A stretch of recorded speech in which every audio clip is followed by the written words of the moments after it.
첫사람 아담이 타락한 이후에 이 땅에 많은 병들이 생겨났습니다. 그래서 살다 보면 믿는 사람이든 믿지 않는 사람이든 여러 가지 병에 걸릴 수밖에 없습니다. 근데 현대병이라 불리는 그런 병이 있어요. 그것의 이름은 우울증입니다.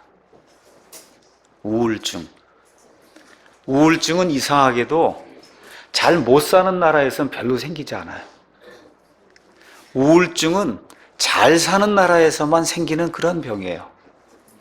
물질이 풍부해지고 하면서 하나님을 대적하는 가운데 인간의 욕심을 추구하기 위해서 계속해서 이 욕망의 늪에 빠지게 될 때 정신적인 이런 문제가 생기면서 선진국에서는 지금 통계로 보니까 10에서 20%가 지금 다 우울증 환자로 약을 복용하고 있다. 지금 이렇게 이제 나오고 있습니다. 우리나라도 예외가 아니에요. 그래서 지금 선진국 대열에 지금 끼려고 하는 우리나라도 미국이나 이런 데와 마찬가지로 매해 우울증 환자가 20%씩 증가를 하고 있다. 그렇게 이제 이야기를 합니다.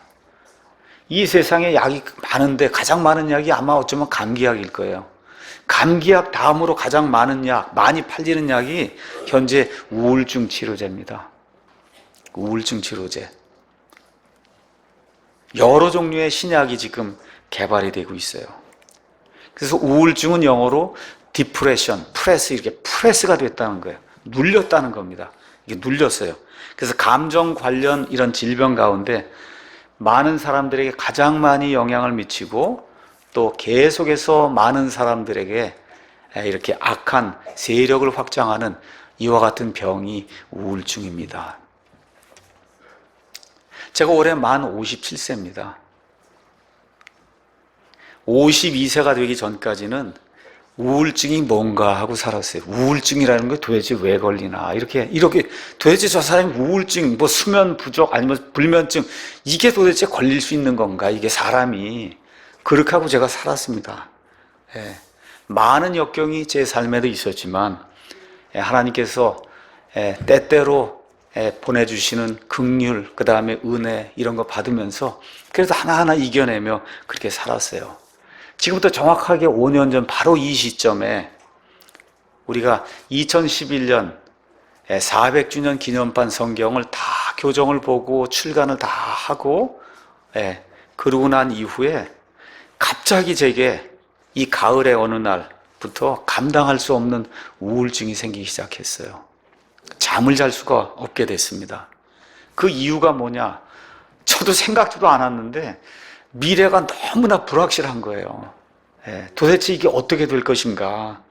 이런 미래에 대한 걱정이, 이건 제가 하려고 해서 그런 게 아니라 그냥 생겨요, 제 안에. 이렇게 되면서 아침에 일어날 수가 없는 이런 무기력증이 이렇게 생기게 되고, 그래서 결국은 약물 치료를 받았는데, 지금도 그 약물 치료 받으러 가서 그 기록이 있는데 의사가 그땐 대단히 심하셨군요. 그 약을 먹은 정도가 굉장히 심했습니다. 아침에 일어날 수가 없고 정말 그 약을 먹는 가운데 여러 가지 부작용이 생겨서 살 수가 없는 그러한 이런 일들이 한 달 이상 이제 지속이 되고 결국은 한 6개월 정도 약을 먹으면서 쭉 줄이는 가운데 여름이 이제 되면서 이제 우울증에서 이제 벗어나게 됐습니다. 그 약에서 벗어나게 됐어요. 겨울에 너무 추울 때 밖에 나가서 걸어야 된다는데 걸을 수가 없어서 제 아내가 제 손을 잡고 지하 주차장을 돌아다녔습니다. 이 정도로 이런 피폐한 그런 삶을, 그러면서도 목사를 했어요. 그러니까 목사가 정신과 의사한테 가서 지금 정신과 약을 먹고 이러고서 6개월을 살았습니다. 이후에도 이렇게 가을이 되면서, 가을에서 이제 겨울이 되는 이렇게 시즌이 변하는 이런 때가 되면 이렇게 수면장애, 우울증은 아니고 수면장애가 이제 옵니다. 올해도 마찬가지예요. 그래서 지금도 이번 주에 약을 먹고 있습니다. 근데 그냥 여러 차례 이렇게 겪다 보니까 또 이렇게 며칠 지나면 또 이제 낫겠죠 하고 그냥 약 먹고 일단 잠을 자야 되니까 그러고 나서 며칠 이제 지나는 가운데 이제 또 다 잠이 잘 오고 그러면 이제 끊으면 되니까 이제 이렇게 해서 좀 적응이 좀 된 이런 상태예요. 자, 우울증이 왜 생기는가 하고 제가 네이버 가서 한번, 제가 의사가 아니니까 한번 찾아가 봤습니다. 그랬더니 거기 한 3가지 정도 이런 원인이 있더라고요. 첫째는 무언가를 하려고 했는데 그 하려고 하는 일이 잘 안 돼서 낙담하거나 실패하거나 좌절할 때 그때 우울증이 생긴다. 그렇게 이야기를 합니다. 의사한테 갔더니 우울증은 병이 아닙니다. 감기하고 똑같은 겁니다. 누구나 다 걸립니다. 그렇게 이야기를 해요.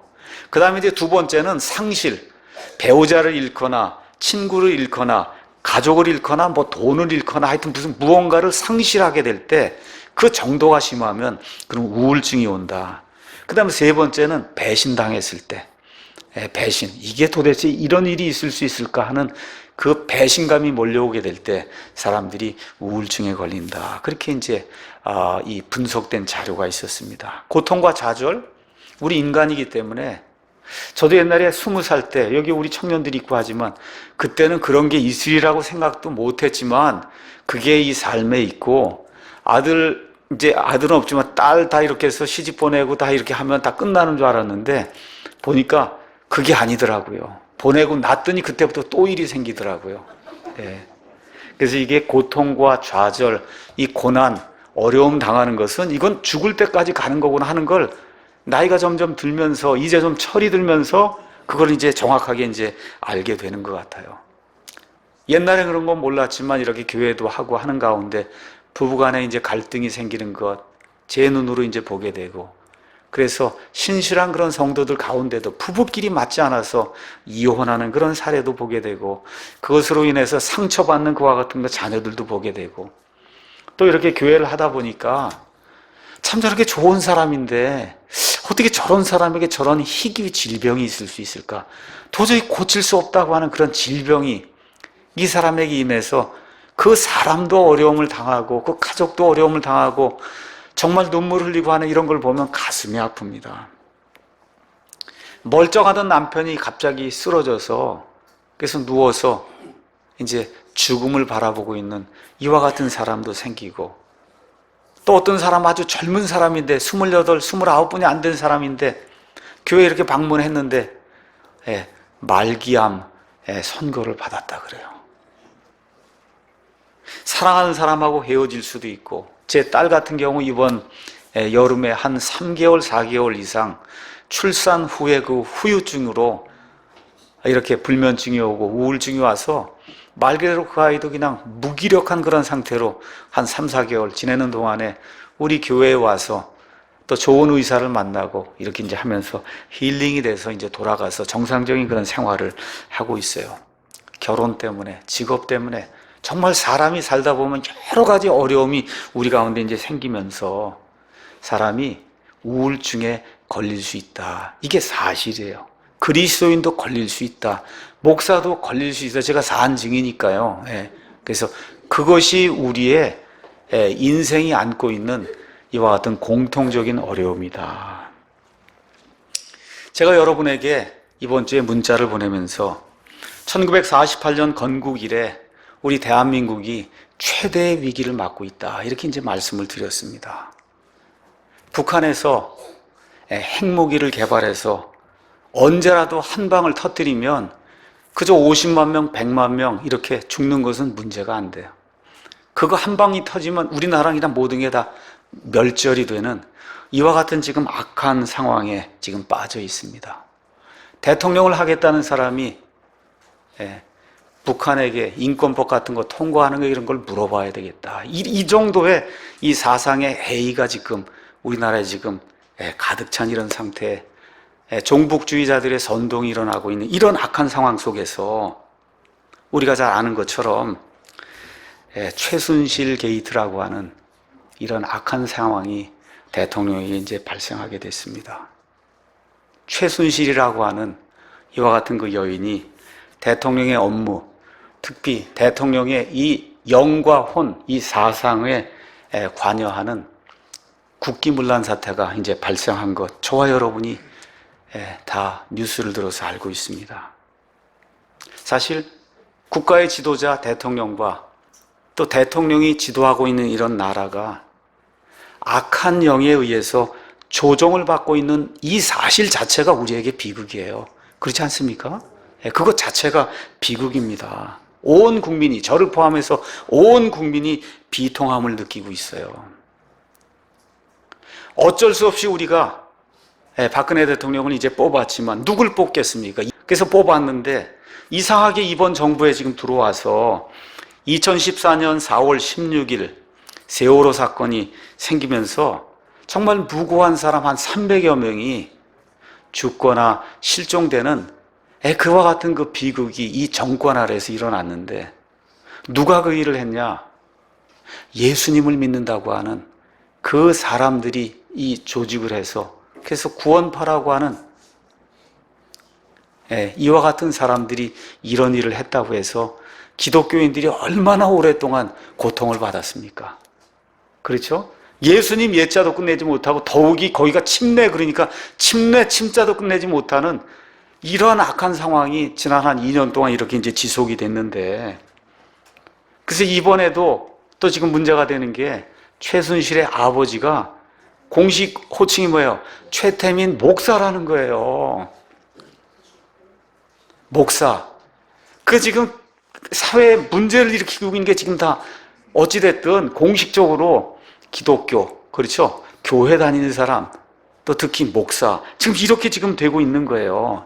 이 사람이 40년간 대통령에게 영향을 미쳤다. 그 결과가 지금 딸에 의해서 지금 나타나고 있는 악한 상황 속에 우리나라가 지금 처해 있습니다. 그래서 우리 기독교인들, 특히 우리 교인들을 대표해서 예수님을 모르는 그런 우리 한국 분들에게 먼저 죄송하다는 그런 말씀을 드리고 싶습니다. 그건 기독교가 아니에요.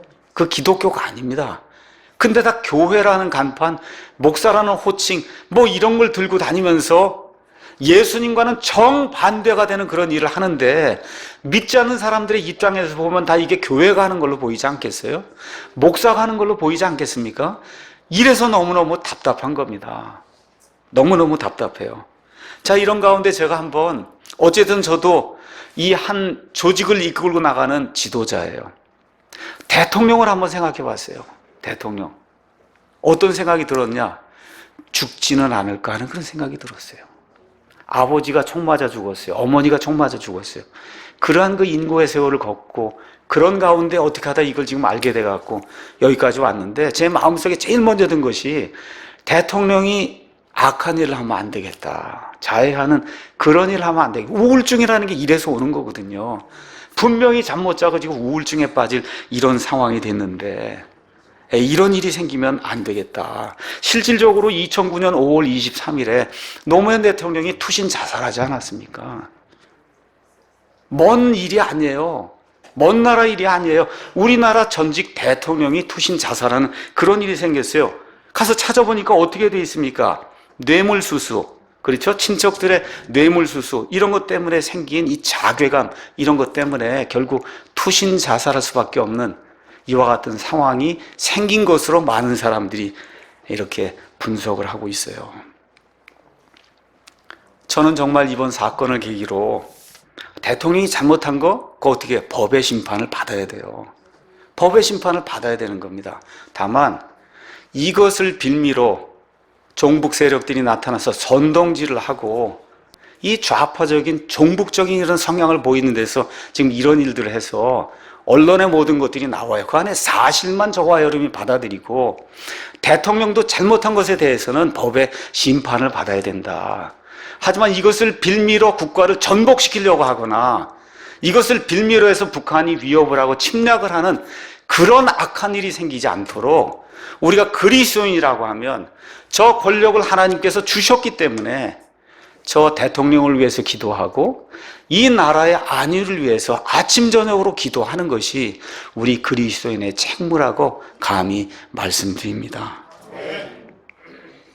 그래서 우리가 해야 될 일은 남 탓하고 비난해야 될 그런 일이 아니라 이 문제가 바로 저와 여러분의 문제예요. 21세기를 살고 있는 우리 한국 사람 모두의 문제다. 하나님의 은혜와 특별히 긍휼, 불쌍히 여겨주시는 것을 저와 여러분이 구하셔야 돼요. 하나님께서 지난 70년 동안 한강의 기적을 통해서 세계 10대 경제 국가로 이게 성장할 수 있도록 하나님이 도와주지 않았습니까? 우리 기독교인들이 애를 써서 하나님께 기도하지 않았습니까? 이와 같은 것들을 기억을 하고 하나님의 은혜와 긍휼을 간구함을 통해서 이 난국을 이기고 나가며 이 나라의 안보를 지키고 그래서 평화 통일의 길로 갈 수 있도록 우리 그리스도인들이 최선을 다해 아침 저녁으로 하나님께 기도해야 됩니다. 특별히 교회 목사들 이번 일을 통해서 정신을 차려야 돼요. 우리 성도들 정신을 차려야 됩니다. 이 기독교가 부패하고 이 기독교 안에 수많은 이단들이 있기 때문에 이게 결국은 이와 같은 악한 일로 우리나라가 악한 영에 의해서 조정을 받는 이런 단계까지 이르렀다는 것 부끄럽게 생각을 해야 됩니다. 회개해야 됩니다. 하나님께 우리 자신을 내어놓고 울며 기도해야 될 이럴 때가 지금이 아닌가 그렇게 이제 여러분에게 말씀드립니다. 좌절하고 낙심하고 또 죽고 싶다 이런 우울증 대통령을 포함해서 누구에게나 올 수 있는 이런 일이에요. 근데 많은 사람들이 오해하거나 착각하는 게 있어요. 예수님 믿으면 그런 일 전혀 생기지 않을 거다. 그렇지 않습니다. 민수기 11장 14절에서 15절 가서 보니까 모세가 이스라엘 백성을 데리고 이집트를 탈출했어요. 그리고 지금 가나안 광야 이걸 통과하면서 이 백성들이 이끌고 가는데 너무 백성들이 말을 듣지 않습니다. 그러니까 뭐라 그래요? 하나님 저를 죽여주십시오. 저를 좀 죽여. 이게 뭐야? 우울증에 걸린 거야. 쉽게 이야기하면 성경적으로 얘기하면 심한 디프레션에 걸려서 하나님 저는 이제 더 이상 못하겠으니 그냥 저를 좀 죽여주십시오. 누가 그랬다고요? 모세가 그랬어요. 하나님의 사람 모세가 그랬어요. 그럼 저와 여러분은 그렇게 하고도 남습니다. 맞습니까? 예. 신약시대로 넘어오셔서 예수님 앞에 달려가는 이와 같은 선구자로 누가 등장을 합니까?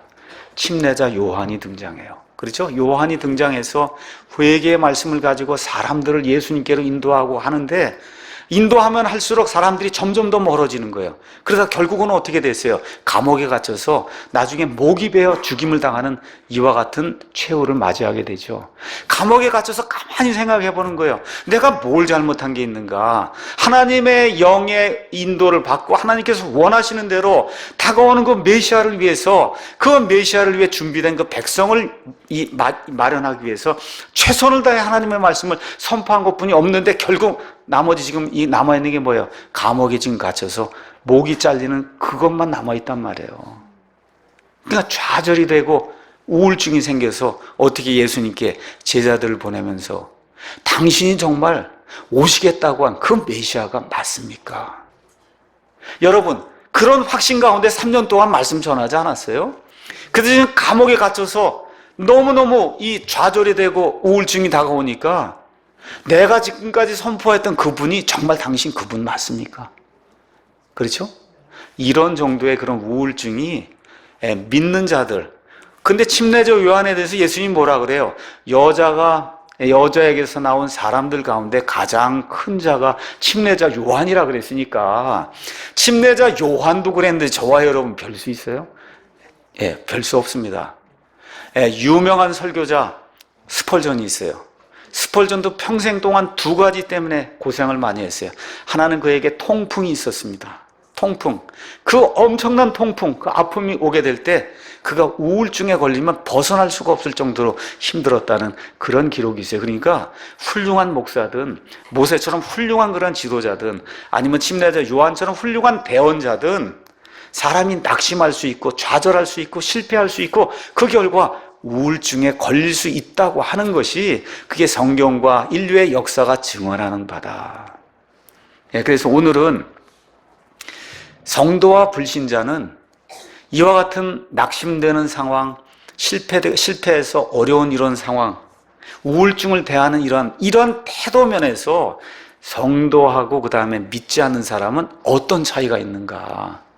그래서 오늘은 시편 42편 말씀을 가지고 하나님을 향한 거룩한 갈망이라는 그런 제목을 가지고 성도의 삶 속에 나타나는 이와 같은 주기적인 이러한 사이클, 우울증을 어떻게 극복하는가, 이런 내용을 42편 말씀을 가지고 여러분과 함께 공유하려고 합니다. 시편 42편 보도록 하겠습니다. 시편 42편하고 43편은 낙담 속에 빠져 우울증에 걸린 하나님의 사람이 그 우울증을 벗어나서 구원받는 그런 모습을 그려주고 있습니다. 42편, 43편은 같은 사람이 지은 걸 거다. 그리고 많은 성경학자들이 원래 42편, 43편은 원래 하나의 시편이었는데 이것이 둘로 나중에 구분이 되지 않았느냐, 이렇게 이제 이야기를 합니다. 어떻게 그걸 알 수 있느냐? 5절 한번 가서 보겠습니다. 오 내 혼아, 어찌하여 내가 낙심하느냐? 어찌하여 내가 내 속에서 불안해하느냐? 너는 하나님께 소망을 두라. 그분의 얼굴에 도우심으로 인하여 내가 여전히 그분을 찬양하리로다. 11절에도 똑같은 말씀이 되어 있어요. 43편 5절에도 오 내 혼아, 똑같은 말씀이 기록이 되어 있어요. 그러니까 한 시편인데 하나 나올 때마다 오 내 혼아 끝나고 또 그 다음에 오 내 혼아, 맨 마지막에 오 내 혼아, 이렇게 해서 3개로 이렇게 구성이 되어 있는데 처음에 2개를 묶어서 지금 42편으로 성경에 이제 기록이 되고 그 다음에 43편이 따로 이렇게 기록이 된 걸로 이렇게 보는 이와 같은 그 해석이 있습니다. 저자는 누구냐? 아무도 모릅니다. 거기 저자가 나와 있지 않기 때문에. 그렇지만 4절이나 6절 이런 걸 통해서 보면 그 하나님의 백성인데 하나님의 백성이 자기 땅에서 살지 못하고 추방을 당했어요. 쫓겨다닐 수밖에 없어서 이방 사람들이 사는 그런 땅에 가서 살 수밖에 없는 이 하나님의 백성. 그래서 그 중에 특별히 많은 학자들이 아마 다윗일 거다. 다윗. 그래서 시편 63편 말씀하고 가서 비교해보면 너무 상황이 비슷해요. 근데 그 시편 63편을 다윗이 지었거든요. 그래서 아마 사울에게 쫓겨다니던 그 10년의 그 세월, 그 10년의 그 세월 가운데 이 시편을 짓지 않았겠느냐, 이렇게 생각하는 그런 성경학자들이 있고, 또 아니다, 이 가서 보니까 이거 고라의 아들들을 위해 악장해 준 마스길 이렇게 돼 있는데 고라의 아들들은 레위 사람들이에요. 레위 사람들. 그래서 여러분이 역대기상 9장 19절 또 역대기상 26장 1절에서 19절 가서 보시면 다윗이 레위 사람들을 세워서 문지기로 삼고, 문지기 문만 지키는 게 아니라 문지기들이 그 당시에는 시편을 가지고 노래를 했어요. 찬양을 했습니다. 지금식으로 얘기하면 성가대를 했어요. 그렇죠? 그래서 이 어떤 이런 고라의 자손들 가운데 어떤 레위 사람이 이것을 지은 것이 아니냐. 뭐 성경이 누구라고 이야기하지 않으니까 누구라고 제가 단정을 지을 수는 없습니다. 자, 시편은 뭐냐? 시편 한번 제가 말씀드리겠습니다. 시편은 150편으로 구성이 되어 있는데 시편을 저와 여러분이 읽을 때 그 시편이 무엇인가를 이해하고 읽으면 굉장히 좋습니다. 어떤 사람이 시편이 뭐라고 얘기했냐? 하나님께 대해 헌신하는 경건한 사람의 사랑의 감정을 보여주는 거울이 시편이다. 그러니까 시편을 이렇게 읽으면 너무 하나님을 사랑하는 어떤 사람이 거룩한 감정으로 내가 하나님을 지극히 사랑합니다 하고 이걸 표현해 놓은 이게 시편이라는 거예요. 그 중에 특별히 시편 42편이 내가 하나님을 얼마나 사랑하는지 모릅니다 하고 이 거룩한 갈망을 가지고 하나님을 사랑하는 그런 모습이 이렇게 거울처럼 이렇게 보여 있다는 거예요. 거울처럼. 그러니까 저와 여러분이 그 거울, 42편에 나와 있는 그 거울 이렇게 읽으면은, 야, 하나님을 사랑하는 그 사람이 어떤 사람인가 하는 걸 저와 여러분이 그 안에 드러난 시편을 통해서 이해할 수가 있다. 다시 말씀드려, 하나님을 뵙고자 하는 열망이 막 치솟아 오르는 가운데, 근데 살다 보니까 인생에는 두려움이 있어요. 그럼에도 불구하고 기쁨이 있습니다. 소망이 있습니다. 또 인생 살다 보니까 슬픔이 있어요. 이런 것들이 교차가 되는 가운데 그럼에도 불구하고 나는 하나님이 보고 싶습니다 하는 이러한 열망을 담고 있는 시편이 시편 42편입니다. 매튜 헨리라고 하는 아주 유명한 주석가가 있어요. 매튜 헨리가 시편에서, 특히 시편 42편에서는 믿는 자들 속에서 생기는 감정, 그리고 믿는 자들이 가지고 있는 믿음, 이 두 개가 서로 대립하는 것이 굉장히 잘 표현이 되어 있다. 그렇게 이야기하고 있어요. 여기 제가 말씀드린 감정이라고 하는 것은 쉽게 말씀드리면 살다 보니까 슬픔도 있고 어려움도 있고 두려움도 있고 그 세상을 이렇게 보니까 이 안에서 불안한 마음이 생기는 거예요. 그렇죠?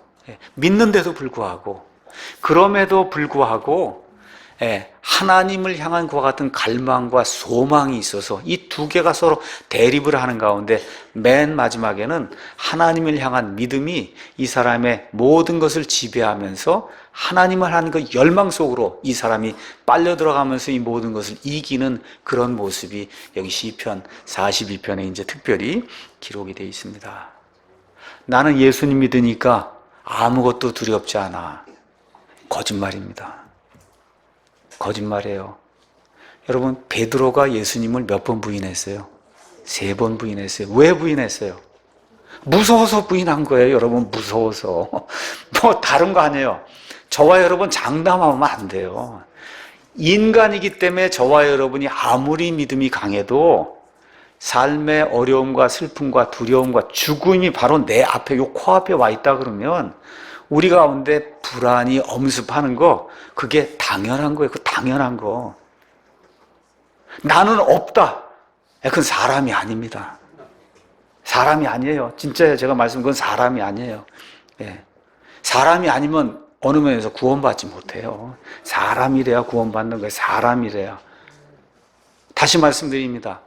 고통과 슬픔과 두려움과 이런 것들이 우리를 엄습하게 될 때 저와 여러분이 믿는다 해도 사람이기 때문에 어떤 마음이 생겨요? 두려움이 생기는 거예요. 두려움이 생깁니다. 그거 어떻게 해요? 다시 하나님의 말씀을 통해서 하나님을 생각하고, 그렇죠? 그리고 그걸 믿음으로 극복하는 게 그게 성도의 삶이에요. 그러니까 두려움을 주지 마십시오. 그건 안 되는 일이에요. 그건 안 되는 기도예요, 사실은. 두려움을 이겨낼 수 있는 믿음을 달라고 저와 여러분이 그렇게 기도를 해야 되는 거예요. 자, 그래서 여기 가서 보니까 사이클이 나타나는 걸 한번 제가 일단 잠깐 설명하겠습니다. 1절, 2절 가서 보니까 오 하나님이여 사슴이 물시내를 찾기에 갈급한 같이 내 혼이 주를 찾기에 갈급하나이다. 내 혼이 하나님 곧 살아계신 하나님을 찾기에 목이 타니 내가 어느 때에 가서 하나님 앞에 보이리요. 이건 뭐예요? 믿음을 지금 표현하고 있는 거예요. 믿음. 그렇죠? 그리고 근데 그 다음에 감정이 오니까 밑으로 푹 떨어집니다. 그들이 계속해서 내게 말하기를 내 하나님이 어디 있느냐 하므로 내 눈물이 밤낮으로 내 음식이 되었도다. 어떻게? 밑으로 떨어졌단 말이에요. 그렇죠? 또 4절 가서 보니까 옛날에 예배 드리던 때 이런 데를 생각하는데 지금 예배도 못 드리니까 그냥 더 힘든 거예요. 그럼 지금 위로 올라갔다가 어떻게? 감정 때문에 밑으로 쭉 떨어졌단 말이에요. 그렇죠? 그 다음에 5절로 넘어가서 어떻게? 오 내 혼아 어찌하여 내가 낙심하느냐 하고 내가 내 자신을 추스리면서, 그렇죠? 너는 하나님께 소망을 둬라. 그래서 내가 하나님을 찬양하겠다. 다시 올라가는 거예요. 올라가요? 그러다가 다시 5절까지 이제 5절, 6절 올라가다가 7절 가서 보니까 주의 폭우 소리에 기품이 기품을 부르며 주의 모든 파도와 물결이 내 위로 넘어갔다. 그냥 하나님이 들어주시지 않는 것 같은 거예요. 어떻게 다시 다운이 되는 거예요. 쭉 다운이. 올라갔다 내려왔다 올라왔다 지금 내려왔다가 됐습니다.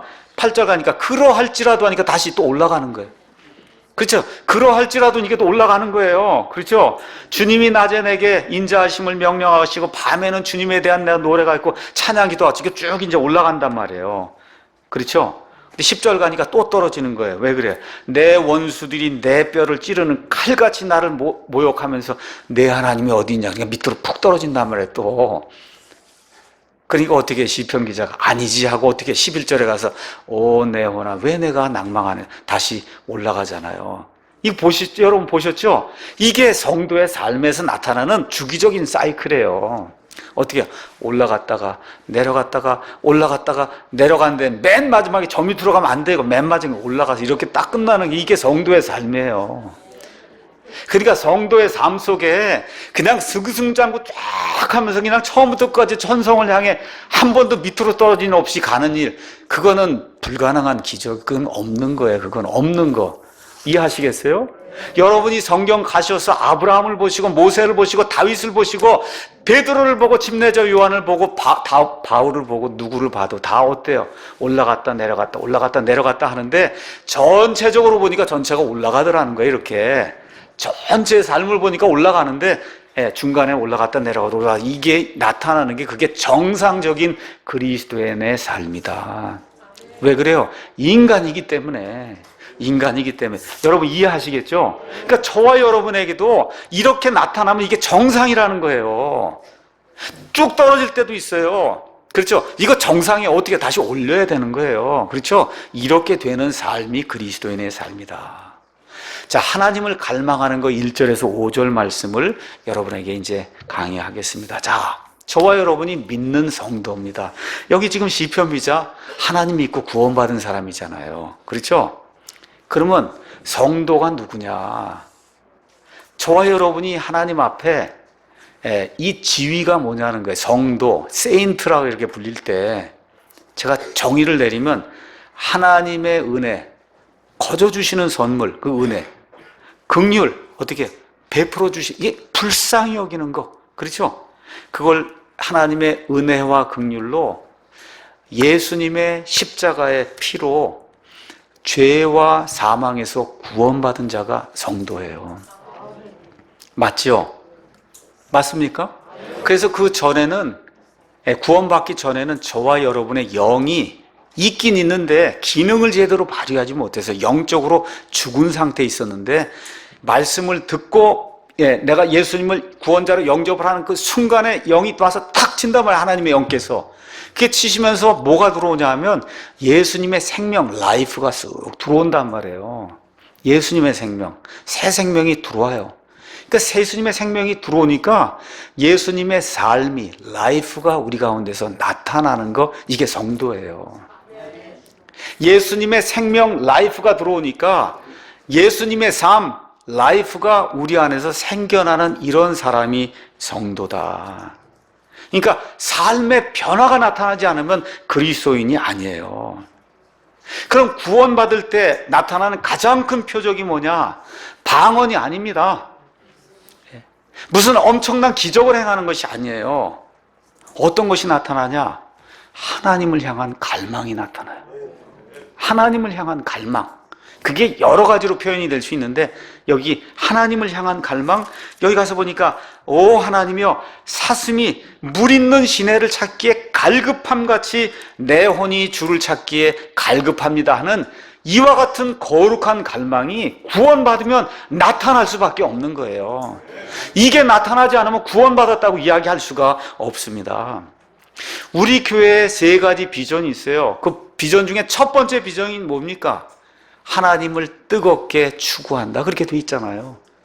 여러분 한번 가서 보세요. 우리 사랑침례교회 거기 가서 교회의 비전 한번 가서 보세요. 뭐예요? 첫 번째가 뜨겁게 하나님을 추구한다는 거예요. 이게 교회에 다니며 구원받은 사람들이 해야 될, 이게 뭐 목사가 하라 그래서 하는 게 아니라 그냥 자동적으로 생기는 거예요. 자동으로 생기는 이와 같은 갈망이 생깁니다. 이걸 뭐 어떻게 표현할 수 있냐?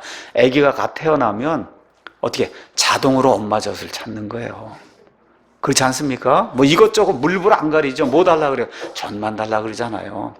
이런 일이 생긴다는 거예요. 그래서 말씀, 기도, 예배, 믿는 사람들하고 모이고 싶은 거, 그렇죠? 이런 마음이, 이와 같은 갈망이 생겨난다는 거예요. 그렇죠? 그렇게 생겨난 다음에 이게 어디까지 가냐? 죽을 때까지 갈망이 나타나는 거예요.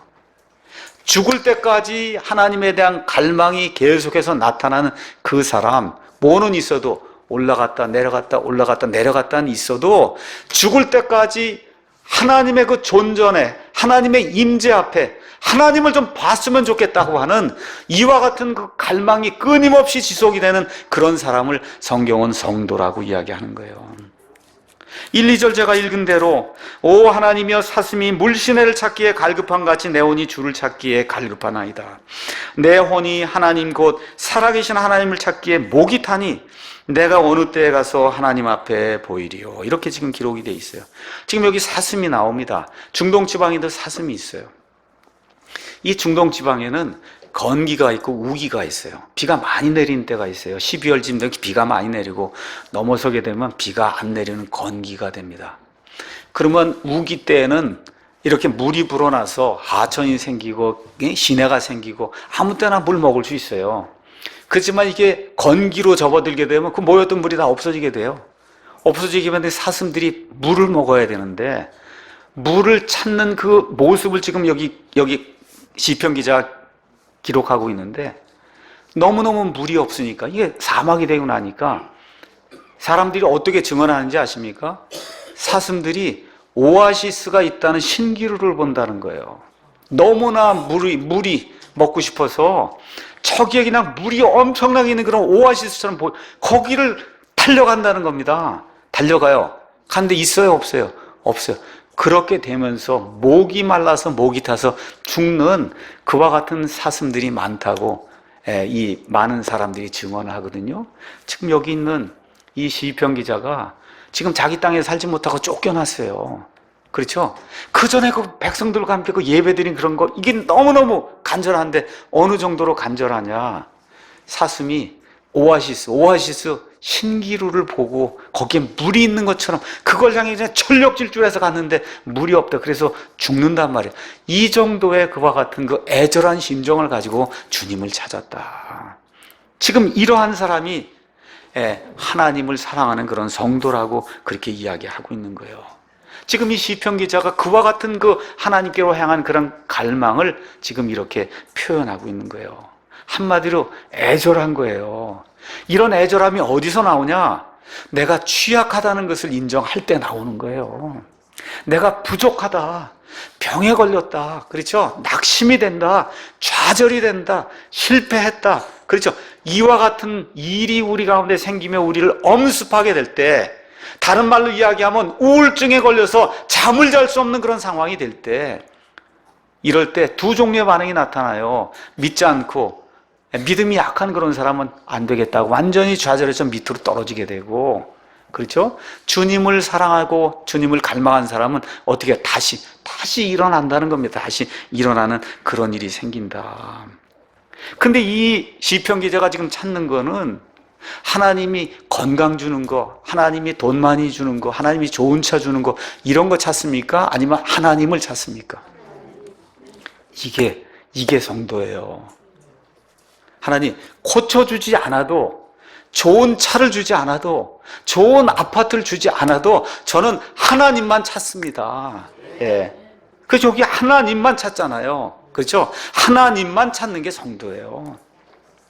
그리하지 아니하실지라도 하나님만 찾는 것이 성도다. 여기 이 애절한 이런 이 감정의 표현, 이거 시편 기자가 저와 여러분을 위해서 기록해 놓은 거예요. 21세기의 우울증에 빠질 수밖에 없는 우리 성도들 위해서 기록해 놓은 겁니다. 위를 들어 하나님을 바라보셔야 돼요. 왜 그러냐? 그의 상황이 3절에 기록이 되어 있어요. 지금 이방 땅에 쫓겨나서 사는데 옆에 있는 사람들이 계속해서 뭐라고 얘기하냐? 내 하나님이 어디 있냐? 내 하나님, 하늘과 땅을 지었다는 그 하나님이 도대체 어디 있냐는 거예요. 어디 있냐? 그렇죠? 아주 어려운 질병에 지금 고통을 당하고 있는데 옆에 있는 친척들이나 와서 하나님 믿는다는데 도대체 하나님이 뭐해? 지금 그 얘기하는 거예요. 다른 게 아니고. 그렇죠? 암 선고 받았어요. 아니, 무슨 하나님이 이렇게 젊은 나이에 암을 줘? 지금 그런 이야기 하고 있는 거예요. 직장을 잃었어요. 무슨 하나님이 직장을 다 뺏어가? 그렇죠? 아내가 질타를 하고 남편이 질타를 하고 배신당하는 그런 일이 생기고 자식들이 속을 썩이고 학교에 가면 다 진화론해서 원숭이에서 사람이 나왔다 그러고 하나님이 어디 있어? 지금 우리 모든 아이들이 다 이런 것들을 지금 배우고 있는 거예요. 내 하나님이 어디 있냐 그러잖아요. 학교 가면. 그렇지 않습니까? 내 하나님이 어디 있느냐? 먼 데 있는 게 아니야. 학교에만 가면 지금 이와 같은 교육을 우리 아이들이 지금 받고 있는 거예요. 이렇게 되니까 시편 기자가 어떻게 증명할 수가 없으니까 어떻게 해요? 밤낮으로 눈물만 흘리는 겁니다. 주여 이게 사실이 아닌데 제가 어떻게 입증할 수가 없습니다. 주여 하고 눈물만 흘리는 이와 같은 안타까운 이 상황을 지금 기록을 하고 있어요. 주님을 위해서 최선을 다해서 신실하게 이렇게 살았는데 병도 생기고 암도 생기고 직장도 잃는 일도 있고 배우자 잃는 일도 있고 심지어 이혼도 하고 젊은 나이에 죽기도 하고 이런 일들이 그리스도인들에게 생길 수 있다는 겁니다. 생길 수 있다. 우리가 오늘 여기 왜 이 사랑침례교회에 모였습니까? 하나님께서 완전히 보존해 주신 말씀이 있다. 여러분, 성경이 그렇게 이야기합니까? 안 합니까? 합니까? 안 합니까? 하거든요. 그래서 우리는 하나님이 완전히 보존해 주신 그 말씀, 바른 말씀을 가지고 바르게 믿고 바르게 구원받고 바르게 성화되고 바르게 이 사회를 변화시키는 그런 사람이 되기를 원합니다 하고 여기 지금 소래 예배당에 나와 있잖아요. 맞습니까? 그럼 다른 사람이 뭐라 그래요? 미쳤다 그러잖아요. 그 이단이라 그러지 않습니까? 그렇죠? 내 하나님이 어디 있느냐? 지금 그렇게 무슨 하나님이 성경 말씀을 보존해? 지금 그렇게 이야기하는 거예요. 믿지 않는 사람이 그러면 그것도 괜찮은데 지금 믿는다고 하는 사람들이 그러지 않습니까? 하나님이 어떻게 말씀을 보존할 수 있어? 내 하나님이 어디 있느냐? 지금 그렇게 이야기한단 말이에요. 예수님 십자가에서 돌아가실 때 성전에 있던 휘장이 위에서부터 아래로 갈라지면서 신약 시대가 열렸어요. 맞습니까? 구약 시대의 모든 것들이 다 사라지게 됐어요. 그러면 저와 여러분이 신약 시대의 규례를 가지고 영혼의 자유를 가지고 예수님이 원하시는 예수님의 교회를 해야 되는 거 아닙니까? 여러분, 그래서 우리가 이 자리에 모이지 않았습니까? 근데 이렇게 모였더니 뭐라 그래요? 우리하고 하는 방식이 다르네. 왜 사도신경 안 해? 왜 주기도문 안 해? 왜 목사가 축도 안 해? 그렇죠? 그렇기 때문에 너희 혹시 이단 아니야? 이렇게 나온단 말이에요. 미국의 모든 침례교회들이 주기도문 안 합니다. 사도신경 안 합니다. 축도 안 합니다. 그 왜 그래요? 신약시대이기 때문에 그런 거예요. 목사가 제사장 아닙니다. 왜 그래요? 신약시대이기 때문에 그래요.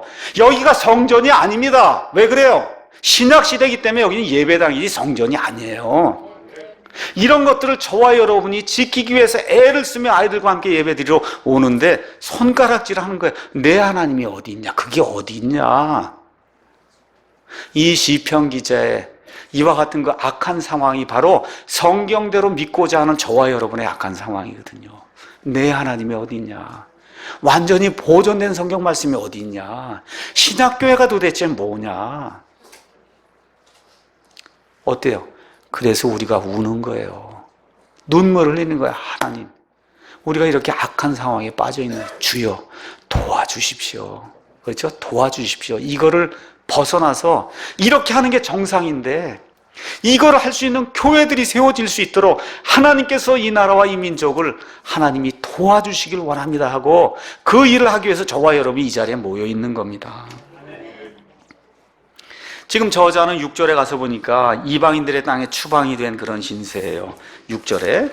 그래서 오 나의 하나님이여 내 혼이 내 속에서 낙심함으로 내가 요르단 땅과 헤르몬 족속의 땅과 미살산에서부터 주를 기억합니다. 멀리 떨어져서도 기억하고 있다는 겁니다. 하나님만 기억하고 있다는 거예요. 지금 이방 사람들의 땅에 갔더니 이방 사람들은 다 우상단지를 만들어서 이렇게 놓고 이렇게 하고 이게 우리 신이다 그런단 말이에요. 유대인들의 하나님, 우리 그리스도인들의 하나님, 여호와 하나님은 그런 것들을 만드는 것을 미워하시죠. 그렇죠. 하나님은 보이지 않는 영이기 때문에 무언가 형상을 만들어 놓고 저게 신이라 그러면 안 된단 말이에요. 그 사람들 그걸 만들어 놓고 우리 신이라 그러는데 보여줄 게 있어야지. 나는 지금 여호와 하나님, 천지를 만드신 하나님인데 보여줄 게 있어야죠. 그렇죠. 내 하나님이 어디 있냐 하는데 보여줄 수 없네. 그 사람들은 우상단지 갖고 와서 이게 하나님이라고 하는데 우린 보여줄 게 없잖아요. 우리가 보여줄 수 있는 건 오직 뭐예요? 이것뿐이 없습니다. 지금 이 시간에. 맞습니까? 하나님 말씀뿐이 없습니다. 우리의 양심이 증언하고 온 우주 창조 세계가 하나님이 계신 것을 증언하는 거, 이것뿐이 우리가 보여줄 수가 없어요. 믿음의 일이기 때문에 그렇습니다. 그렇죠?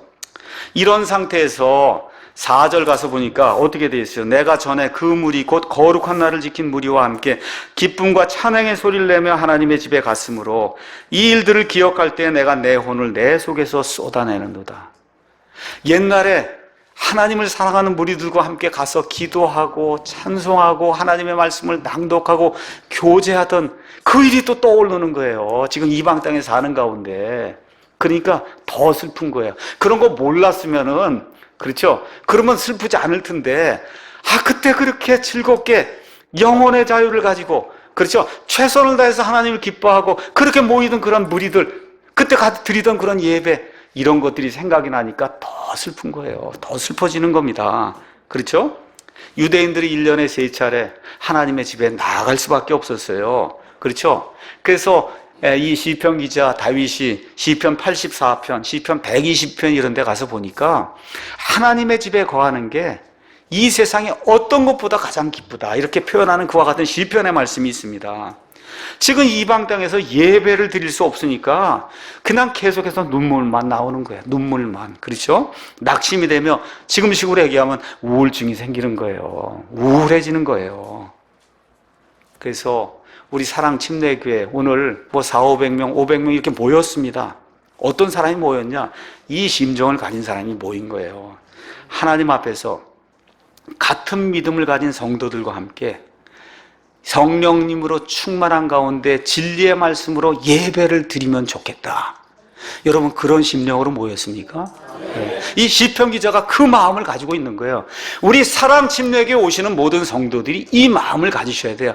같은 믿음을 가지고 영과 진리 안에서 하나님께 좀 예배 좀 드리면 좋겠다. 그렇죠? 이런 것이 죽을 때까지 유지가 되는 그런 아름다운 교회가 되기를 예수님의 이름으로 축원합니다. 요한복음 4장 24절에 예수님께서 하나님은 영이시니 그분께 경배하는 자들이, 그분께 예배하는 자들이 반드시 영과 진리로 예배해야 된다. 성경이 그렇게 이야기하고 있어요. 그래서 온 가족을 이끌고 단정하게 옷을 입고 깨끗이 청소가 되어 있는 이러한 예배당에 와서 아주 아름다운 것과 같은 음악과 함께 진리의 말씀을 나누고 같은 영 있는 사람들끼리 교제하는 것, 이게 예배드리러 오는 그런 목적 아닙니까, 여러분? 그게 하나님을 기쁘게 하는 거 아니에요? 그렇죠? 이것이 이루어지지 않으면 이 시편 기자처럼 울 수밖에 없는 거예요. 눈물 흘릴 수밖에 없는 거예요. 그래도 여기 사랑침례교회라고 하는 인천에 이 소래 예배당이 있어서 일주일에 한 번씩 가족과 함께 거룩한 하나님께 예배드리기 위해서 올 수 있다는 거 얼마나 큰 복이에요. 이걸 지키기 위해서 저와 여러분이 노력을 해야 됩니다. 이럴 때 낙심이 되는 가운데 시편 기자가 스스로 위로한 말씀이 5절에 나와 있는 말씀이에요. 내 혼아, 내 자신아, 그렇게 얘기하는 거예요. 어찌하여 내가 낙심하느냐? 어찌하여 내가 내 속에서 불안해하느냐? 답이 뭐예요? 너는 하나님께 소망을 둬라. 지금 이방인들의 땅에 살지만 하나님께 소망을 둬라. 하나님이 구출해 주신다는 겁니다. 우리 사랑침례교회 성경대로 믿고자 하는 그런 사람들 누가 구출해 주세요? 하나님이 구출해 주신다는 거예요. 하나님께 소망을 둬야 됩니다. 그분의 얼굴에 도우심으로 인하여 내가 여전히 그분을 찬양하리로다. 그렇게 이야기가 되고 있어요. 다시 말씀드리면 낙담할 수 있습니다. 실패할 수 있습니다. 좌절이 될 수 있어요. 근데 그게 도를 지나치면 안 돼요. 밑으로 쭉 떨어지다가도 5절처럼 다시 올라와야 돼요. 내 혼아, 그렇죠? 어째 내가 낙심하냐? 어째 이렇게 불안해하냐? 하나님을 믿어라. 하나님의 얼굴에 그 도우심으로 인해서 내가 다시 하나님께 찬양을 드리겠다고 쭉 이렇게 올라오셔야 돼요. 이게 성도의 삶입니다. 하나님께 소망을 둬라. 어떤 하나님이에요? 무에서 유를 만드신 하나님 아니에요? 빛이 있으라 하심에 빛이 생겨나고 온 우주 공간이 무에서 유로 창조되지 않았습니까? 그 하나님, 공의로 심판하신 하나님, 공의로 심판하신단 말이에요. 그 하나님이 사람의 몸을 입고 와서 저와 여러분을 구원하기 위해서 십자가에서 죽기까지 피를 흘리고 저와 여러분을 사랑해 주셨어요. 얼마나 더 큰 사랑이 필요해요. 그런 하나님, 그렇죠? 그리고는 죽음의 권세를 물리치시기 위해서 죽었다가 사흘 만에 일어나시잖아요. 저와 여러분 부활하실 거 믿습니까? 이 하나님께 소망을 두라는 거예요. 근데 부활로 끝나는 게 아니라 영원 무궁토록 하나님의 본성에 참여하는 자가 된다는 겁니다. 하나님과 같이 영원 무궁토록 통치하는 그와 같은 사람이 된다는 거예요. 이런 가운데 웃으며 우리를 바라보시는 그 하나님의 얼굴의 도우심, 이걸 통해서 그래서 하나님께 영광을 돌려드리고 우리 모두가 위로를 받는 그런 아름다운 한 주간이 되면 좋을 것 같습니다. 자, 6절에서 11절 마찬가지예요. 6절 성도의 의무가 그 안에 기록이 돼 있어요. 지금 여기 시편 기자가 멀리 쫓겨났어요. 쫓겨나 있음에도 불구하고 어떻게 해요? 하나님을 모시고 사는 거예요. 알겠죠? 예, 미국에 있어도 같은 하나님 모시고 살고, 그렇죠? 통영에 있어도 같은 하나님 모시고 살고, 서울에 있어도 같은 하나님 모시고 사는 거예요. 중국 땅에 있어도 같은 하나님 모시고 사는 겁니다. 어디에 있든지 같은 하나님 모시고 산다. 이건 무슨 얘기냐?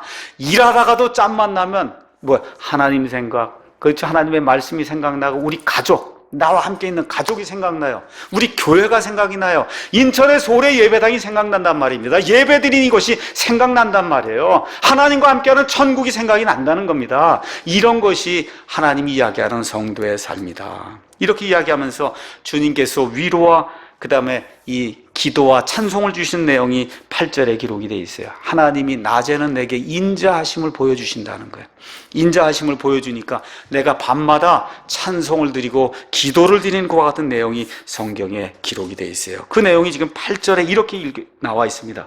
그러할지라도, 어려움이 닥칠지라도 주께서 낮에는 자신의 인자하심을 명령한다는 거예요. 저 사람에게 긍휼을 베풀어라. 그게 하나님이 그렇게 명령해 주시는 거예요. 그렇게 되니까 밤마다 하나님을 찬양하는 노래가 내 안에서 솟아나오고, 어떻게 돼요? 내가 내 생명의 하나님께 기도, 하나님 감사합니다 하고 하나님께, 이방인의 땅에 살면서도 하나님께 기도하는, 그러니까 찬송과 감사, 그렇죠? 그 다음에 이렇게 노래가 넘쳐나는 그런 삶이 그리스도인의 삶이다. 그러면 기도의 내용이 뭐냐? 8절에서 9절이에요. 9절 보겠습니다. 기도의 내용. 내 반석이신 하나님께 내가 말하기를, 기도하는 겁니다. 주께서 어찌하여 나를 잊으셨나이까? 내가 어찌하여 원수의 학대로 인해 애곡하며 다니니까? 하나님께 그렇게 기도하는 거예요. 어떻게 하는 거야? 하소연하는 거예요. 하소연이 뭐냐? 간절하게 호소하는 거예요. 하나님, 내가 왜 이렇게 낙심하게 됐습니까? 도와주십시오. 그렇죠? 그러면서 그 상황이 어떻게 되냐? 10절에 내 원수들이 내 뼈를 찌르는 칼같이 나를 모욕하면 날마다 뭐라 그래요? 내 하나님이 어디 있냐?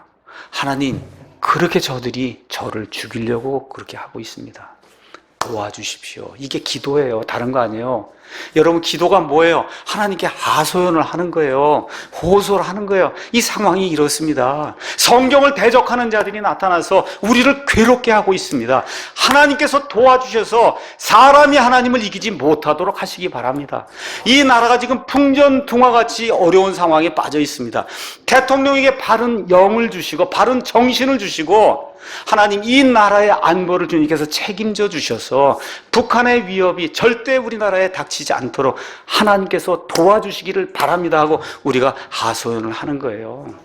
맞습니까? 성경대로 하는 이런 신약교회가 이 한국 땅에 계속해서 늘어날 수 있도록 하나님께, 우리의 사정을 하나님께 아뢰야 되는 거예요. 이게 기도예요. 어려운 게 기도가 아닙니다. 우리가 당하고 있는 이런 사정 하나님께 그냥 알려드리면, 하나님, 이렇습니다. 너무 어렵습니다. 괴로움을 당합니다. 하나님 도와주십시오 하고 우리의 모든 사정을 알리는 것이 그게 기도예요.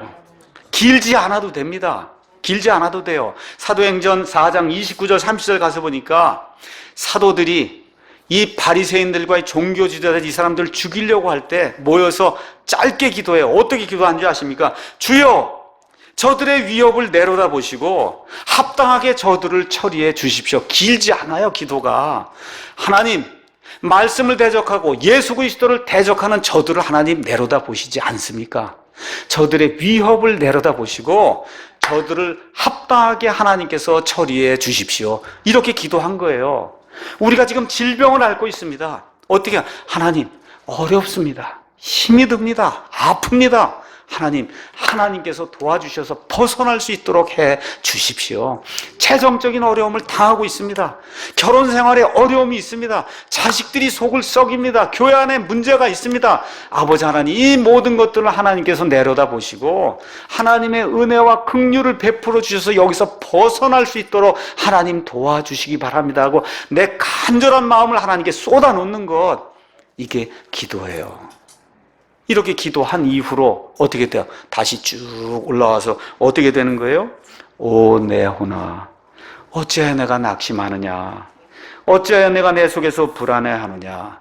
너는 하나님께 소망을 둬라. 저와 여러분, 하나님께, 살아계신 하나님, 온 우주 만물을 창조하신 하나님, 십자가에서 죽기까지 사랑해 주신 그 하나님께 저와 여러분이 소망을 두게 될 때 내 얼굴의 건강이시오, 내 얼굴이 환하게 되는 게 하나님 때문이란 말이에요.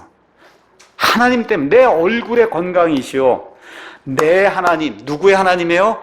내 하나님. 내 하나님이신 그분을 내가 여전히 찬양하리로다 하고, 어려움을 당했지만 주일에 다시 와서 찬양하고 기도하고 말씀을 듣고 충전이 돼서 돌아가서 다시 승리하는 그런 삶을 사는 저와 여러분의 일생이 되기를 예수님의 이름으로 축원합니다. 기도하겠습니다.